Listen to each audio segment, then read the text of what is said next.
So what's up with mortgage rates? The Federal Reserve has increased the federal funds rate 11 times between March 22 and July 23 to combat inflation.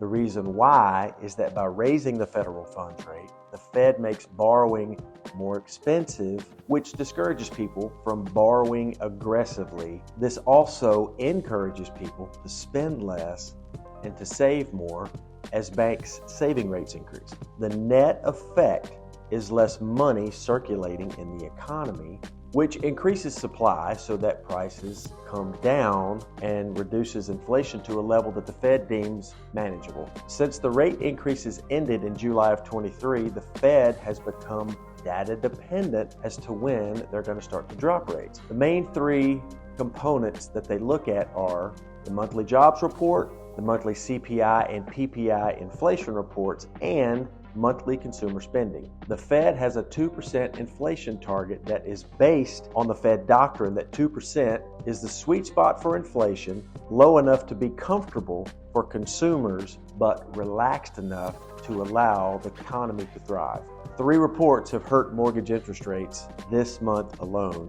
2 weeks ago, the jobs report for March came in at 303,000 against an expectation of 200,000. Again, the Fed is trying to cool hiring to keep cash out of the economy. 5 days later, the CPI inflation report for March showed a year-over-year increase of 3.5% against an expectation of 3.4%. And at the beginning of this week, retail sales for March showed a 0.7% increase in March against expectation of only a 0.3% increase.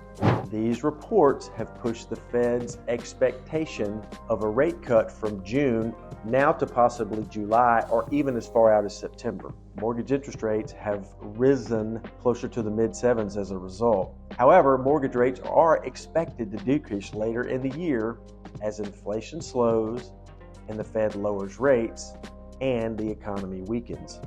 Even with all of this information, we still have very low supply of existing homes for sale, and builders have pulled back on building new homes. All of this means that now is a great time to buy a home with less competition out in the market. You can get a home for list price or under, and possibly even get some seller concessions.